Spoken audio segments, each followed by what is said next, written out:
நேயர்கள் அனைவருக்கும் இனிமையான சந்தோஷமான வணக்கம்.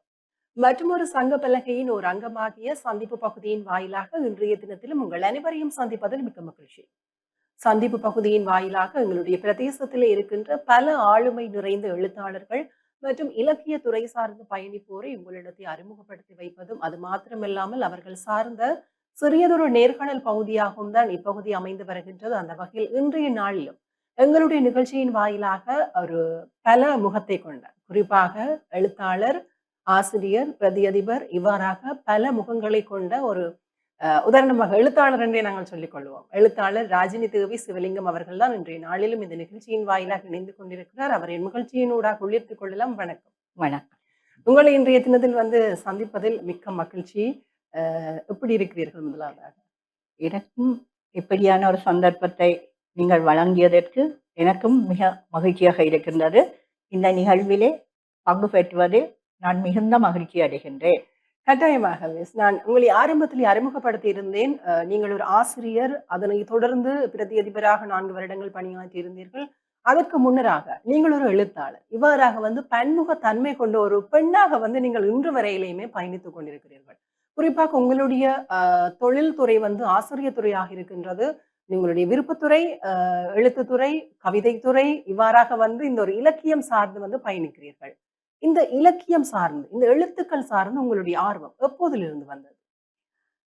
என்னுடைய பிறப்பிடம், நான் கற்ற பாடசாலைகள், என்னுடைய தொழில் சார்ந்த விடயங்களை உங்களுக்கு கூறலாம் என எண்ணுகின்றேன். என்னுடைய பிறப்பிடம் உடுவில். நான் என்னுடைய ஆரம்ப கல்வியை உடுவில் அமெரிக்கன் மிஷன் தமிழ் கலவன் பாடசாலையிலும் உடுவில் மகளிர் கல்லூரியிலும் கற்று இடைநிலை கல்வியையும் உயர்கல்வியையும் சுன்னாகன் ராமநாதன் கல்லூரியிலே பெற்றுக்கொண்டேன். கலை பட்டதாரியாகிய நான் பட்டதாரியாக வருவதற்கு முன்னர் 1974 ஆண்டு காப்போத்தா உயர்தரத்திலே ராமநாதன் கல்லூரியிலே கல்வி கற்ற காலத்திலே இருந்து எழுத்துத்துறையிலே எனக்கு பரிச்சயம் ஏற்பட்டது. எனது எழுத்துத்துறைக்கு வருவதற்கு காரணமாக இருந்தது சுன்னாகம் நூலகம். இந்த நூலகத்திலே நான் பெற்றுக்கொண்ட நூல்கள், பல துறை சார்ந்த எழுத்தாளர்களினுடைய நூல்களை வாசிப்பதிலே எனக்கு மிகுந்த ஆர்வம் இருந்தது. சிறுவயது முதலே வாசிப்பதிலே மிகுந்த ஆர்வமுடையவள் நான். அந்த வகையிலே சுன்னாகம் நூலகத்திலே நான் நூல்களை பெற்றுக்கொள்வதற்கு எனது சகோதரர் எனக்கு மிக உதவியாக இருந்தார். அங்கே இந்தியாவினுடைய பிரபலமான ஆசிரியர்களான, எழுத்தாளர்களான ஜானகிராமன், பார்த்தசாரதி, அகிலன், ஜெகசிப்பியன் போன்ற எழுத்தாளர்களும், ஈழத்திலே மிக பிரபலமாக நாங்கள் கருதப்படுகின்ற திருக்கானா சட்டநாதன், கோகிலா மகேந்திரன், தாட்சாயினி, தாமரை செல்வி போன்ற எழுத்தாளர்களினுடைய இலக்கியங்களையும் வாசித்ததனாலே எனக்கு நானும் ஒரு எழுத்தாளராக வர வேண்டும் என்ற ஆர்வம் முன்பு தொடக்கமே இருந்தது. உயர்தர வகுப்பிலே கல்வி கற்றுக்கொண்டிருந்த போது 1974 ஆண்டு ராமநாதன் கல்லூரியிலே உயர்தர வகுப்பிலே நான் கல்வி கற்றுக்கொண்டிருந்த போது இலங்கை ஒலிபரப்பு கூட்டுத்தாபனத்தினாலே நடாத்தப்படுகின்ற மாணவர் அரங்கு என்ற நிகழ்ச்சியை KM வாசகர் அவர்கள் அதை நெருப்படுத்துவது வழக்கம்.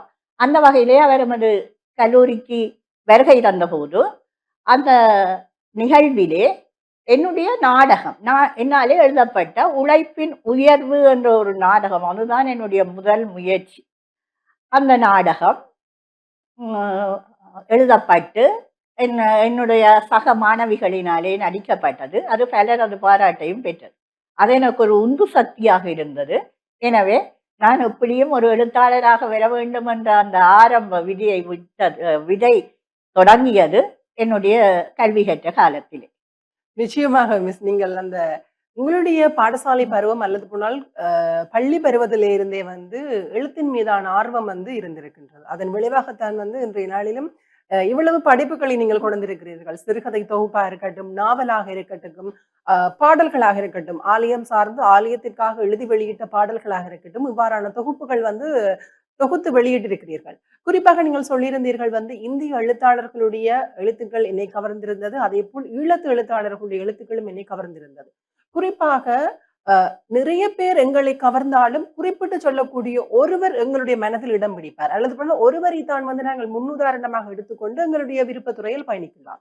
அவ்வாறாக நீங்கள் முன்னுதாரணமாக உங்களுடைய எழுத்து துறையிலே நீங்கள் முன்னுதாரணமாக எடுத்துக்கொண்ட நபர் தொடர்பாக சொல்லுங்க. என்னுடைய எழுத்துத்துறையினுடைய முன்னோடியாக எனக்கு ஒரு உதாரணமாக இருக்கக்கூடியவராக நான் கருதுவது பலரை சொல்லலாம். ஆனாலும் நீங்கள் குறிப்பிட்டு கேட்பதனாலே என்னுடைய சக ஆசிரியராக இருந்தவர் திருக்கானா சட்டநாதன் அவர்கள். நான் ஏற்கனவே குறிப்பிட்டது போல நான் ஆசிரியராக கலை பட்டதாரி ஆசிரியர். நான் முதல் கிளிநொச்சி ராமநாதபுரம் மகா வித்தியாலயத்திலும், இது என்னுடைய கடந்த கால வரலாற்றை கூற வேண்டும் என்பதற்காக நான் இதை குறிப்பிடுகின்றேன். கிளிநொச்சி ராமநாதபுரம் மகா வித்தியாலயம், அதன் பின்னர் கோப்பாய் கிறிஸ்தவ கல்லூரியிலே ஆசிரியராக பிரதி அதிபராக கடமையாற்றி ஓய்வு பெற்றேன். நான் என்னுடைய பாடசாலையிலே கடமையாற்றிய காலத்தில் கோப்பாய் கிறிஸ்தவ கல்லூரியில் ஆசிரியராக கடமையாற்றிய போது என்னுடைய கணவரும் என்னுடைய இலக்கியத்திற்கு மிகவும் உறுதுணையாக இருந்தவர். அவரோடு சேர்ந்து என்னுடைய சக ஆசிரியர்களாக பிரபலமான எழுத்தாளர்கள் இருந்தார்கள். சிறுகதை எழுத்திலே மிகவும் பிரபலமாக இருந்த திருக்கானா சட்டநாதன் அவர்கள், சாகித்ய ரத்னா சட்டநாதன் அவர்கள் எங்களோடு மிக நெருக்கமாக பழகியவர். ஆனபடியால் அவரும் என்னுடைய எழுத்துத்துறைக்கு நான் வருவதற்கு, சிறுகதை எழுதுவதற்கு நான் வருவதற்கு அவரும் பல வகையிலும் தனது கருத்துக்களை எனக்கு கூறி என்னை உற்சாகப்படுத்தினார். அதே போல முத்து ராதாகிருஷ்ணன், இவர்களைப் போல இன்னும் பல எழுத்தாளர்கள் எங்களுடைய பாடசாலையிலே ஆசிரியர்களாக கடமையாற்றி இருக்கின்றார்கள். அவர்களினுடைய உற்சாகம் அளித்த, அவர்கள் என்னை இந்த துறையிலே ஈடுபடுவதற்கு அவர்கள் பக்கபலமாக இருந்தார்கள் என்றுதான் கூற வேண்டும். நான் சிறுகதை, நாவல், பல்வேறு துறைகளிலே பயணப்பட்டாலும் என்னுடைய முதல் முயற்சி கவிதையாகவே இருந்தது. என்னுடைய நான் ஏற்கனவே குறிப்பிட்டேன், பாடசாலை காலத்திலே நாடகத்தை எழுதினாலும் நான் முதலிலே எழுதிய பாடல் தினகரனிலே வெளிவந்தது 1998ஆம் ஆண்டு. ஆசிரியர் தினத்தை முன்னிட்டு சமுதாய சிற்பிகள் என்ற பெயரிலே ஒரு கவிதையை எழுதி தினகரனிலே அந்த கவிதை பிரசுரமாகியது. அதுதான் என்னுடைய எழுத்தாக்கத்தினுடைய முதல் முயற்சி. இதைவிட அதே ஆண்டு 98ஆம் ஆண்டு நாங்கள் இருவரும் சேர்ந்து, என்னுடைய கணவர் சிவலிங்கம் அவர்களும் நானும் இணைந்து எங்களினுடைய குலதெய்வமான அச்சுவேலி காட்டுமலை கந்தசாமி சுவாமி பேரிலே புதிய பிள்ளை தமிழ் இலக்கியம் ஒன்றை எழுதினோம் இருவரும் சேர்ந்து. அந்த புதிய பிள்ளை தமிழ் என்பது மரபு சார்ந்த இலக்கிய வகையோடு அதை விட நாட்டார் வழக்காட்டியலை கையாண்டு அதனை 2 பேருமே எழுதியுள்ளோம். புதிய பிள்ளை தமிழ் என்ற பெயரை அதற்கு இட்டவர் எங்களினுடைய பேராசானாகிய பேராசிரியர் சிவலிங்க ராஜா சார் அவர்கள் தான் அதற்கு புதிய பிள்ளை தமிழ் என்ற பெயரை சூட்டினார். ஏனெனில் அது மரபிலே இருந்து கொஞ்சம் விலகி செல்வதனாலே அதனை புதிய பிள்ளை தமிழ் என்ற பெயரிலே அவர் அதனை பிரசுரிக்குமாறு எங்களுக்கு அறிவுறுத்தலை வழங்கினார். அந்த இலக்கியம் எழுந்தது. இதைவிட 98ஆம் ஆண்டு காலப்பகுதியில் என்னுடைய சிறுகதை, முதலாவது சிறுகதை பொய்முகங்கள் என்ற பெயரிலே உதயனிலே வெளியாகியது. அதே காலப்பகுதியில் நிறைய சிறுகதைகளை தொடர்ந்து உதயனிலே நான் எழுதி வந்திருக்கின்றேன். இதைவிட கவிதை முற்றம் என்ற ஒரு பகுதி இருந்தது உதயனிலே. அதிலே வெளிநாடு, ஆதவனின் சீற்றம் முதலான கவிதைகள் அந்த கால பகுதியிலே வெளிவந்தன. இதுதான் வந்து உங்களுடைய ஆரம்ப தொடர்ச்சியான பயணம். ஆரம்பம், அதை தொடர்ச்சியாக அது இருக்கின்றது. சரி, தொடர்ச்சியாக. குறிப்பாக வந்து நீங்கள் ஆரம்பத்தில் சொல்லியிருந்தீர்கள், நான் சிறுகதை தொகுப்பு, நாவல் தொகுப்பு எழுதியிருந்தாலுமே என்னுடைய அ ஆரம்பம் கவிதையாகத்தான் இருந்தது. கவிதை தொகுப்புகளையுமே வந்து பத்திரிகைகளின் வாயிலாக எழுதி பிரசுரித்திருக்கிறீர்கள். கவிதை தொகுப்பாக வந்து வெளியிடாட்டிலும் பத்திரிகைகளிலே உங்களுடைய தொகுப்புகள் வந்து வெளியாகி இருக்கின்றது. குறிப்பாக உங்களுடைய கவிதைகளில் அல்லது போனால் உங்களுடைய சிறுகதை தொகுப்பா அல்லது போல நாவலோ, இவ்வாறான நீங்கள் எழுதி படைத்து வெளிவந்த அந்த ஆக்கங்களை பார்த்து பலரும் பல கருத்துக்களை சொல்லியிருப்பார்கள். அவ்வாறான கருத்துக்களில் மறக்க முடியாத ஒரு கருத்தை பகிர்ந்து கொள்ளுங்கள். என்னுடைய கருத்துக்கள் என்னுடைய சிறுகதைகளாக இருக்கட்டும், என்னுடைய குறுநாவல்கள் எதுவாக இருந்தாலும், நான் ஒரு ஆசிரியர், பிரதி அதிபராக இருந்திருக்கின்றேன். பாடசாலையிலே நான் ஒழுக்கத்திற்கு பொறுப்பாக இருந்திருக்கின்றேன்.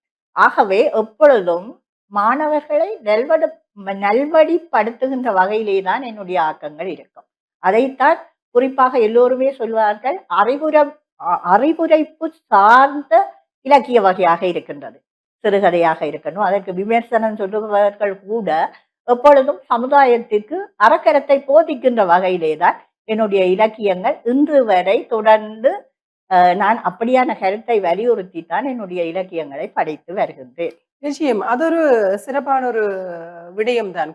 குறிப்பாக வந்து நீங்கள் உங்களுடைய இந்த இலக்கியத்துறை சார்ந்த அனுபவத்தில் நீங்கள் சொல்லுகின்ற பொழுது வந்து, நூலகத்திற்கு சென்று வாசிக்கின்ற பழக்கம் இருந்ததாக சொன்னீர்கள். ஆனால் இன்றைய காலத்து இந்த பாடசாலை மாணவர்களிடத்தே வந்து, நூலகத்திற்கு செல்கின்ற தன்மை வந்து வெகுவாக குறைந்து கொண்டு போகின்றது.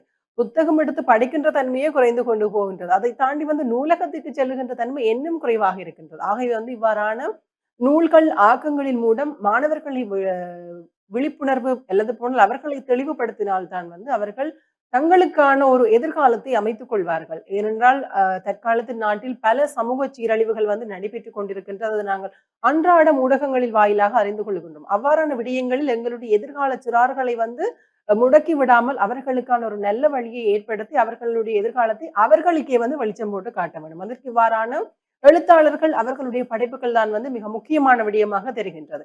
குறிப்பாக வந்து நீங்கள் உங்களுடைய பாடசாலை காலத்திலிருந்து அதன் பின்னர் ஓய்வு பெற்ற பின்னரும் வந்து பல படைப்புகளை வெளியிட்டிருந்தீர்கள். அதற்கு ஒரு நேர முகாமைத்துவம் வேணும் தானே? பாடசாலை வேலைகளையும் பார்க்க வேண்டும், குடும்ப வேலையும் பார்க்க வேண்டும், நூலையும் வெளியிட வேண்டும். அது ஒரு பெரிய ஒரு வேலை. இவ்வாறாக உங்களுடைய இந்த வேலைகளில் நேரத்தை நீங்கள் எவ்வாறு முகாமைத்துவம் செய்தீர்கள்? இதை என்னுடைய பெருமைக்காக நான் சொல்லவில்லை. கல்லூரியிலே ஆசிரியராகவும் பிரதி அதிபராகவும் கடமையாற்றினேன் என குறிப்பிட்டேன். நாங்கள் இருவரும் ஒரே பாடசாலையில் தொடர்ந்து 26 வருடங்களுக்கு மேல் கடமையாற்றி இருக்கின்றோம், கோப்பாய் கிறிஸ்தவ கல்லூரியில்.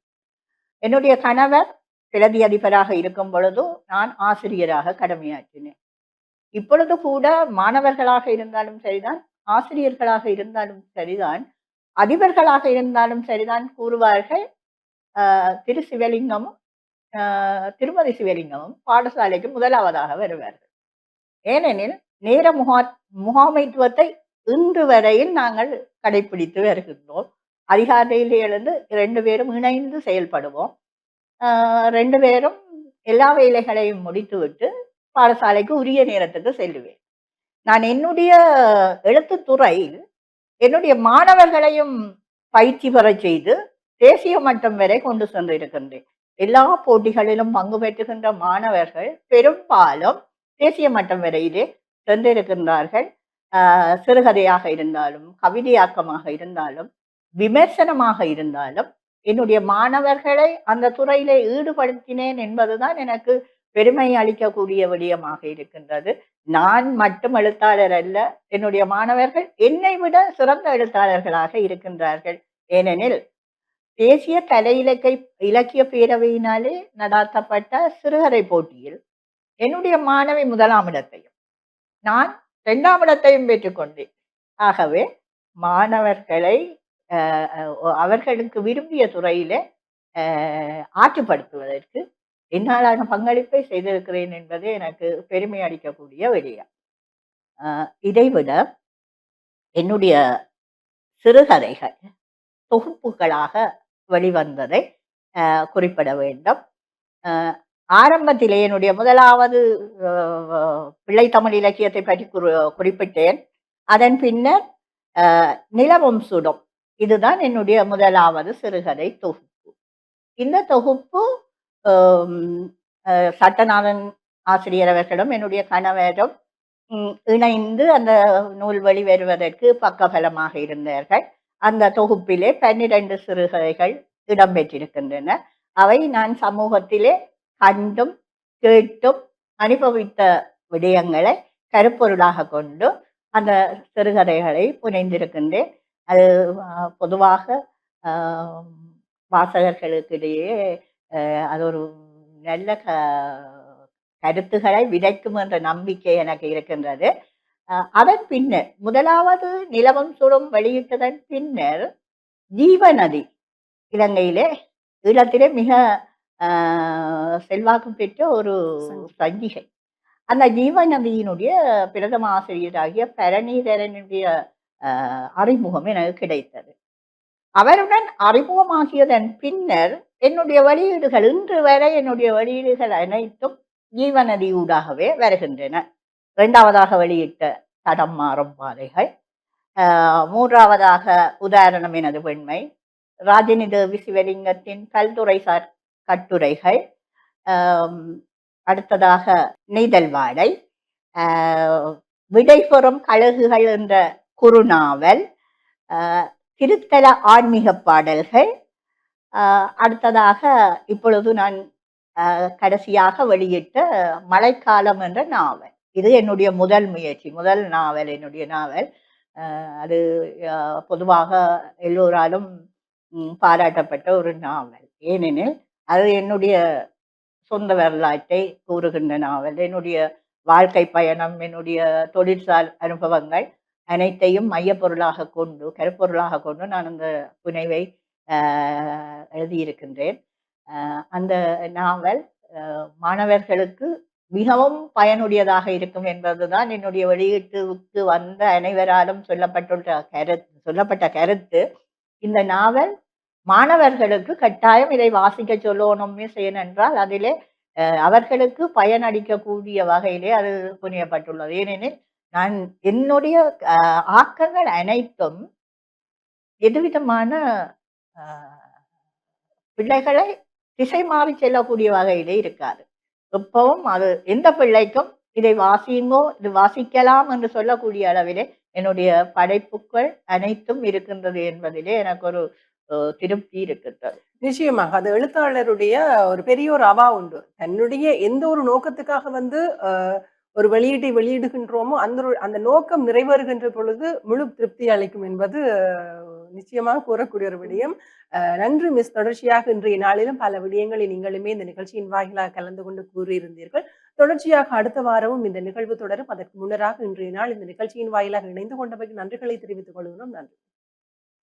நல்லது நேயர்களே, மற்றொரு நிகழ்ச்சியின் வாயிலாக உங்கள் அனைவரையும் சந்திக்கும் வரையில் இன்றைய நாள் இந்த நிகழ்ச்சியில் இருந்து விடைபெற்று செல்லும் நான் ரோஹிணி அருந்தவ செல்வம். நன்றி நேயர்களே.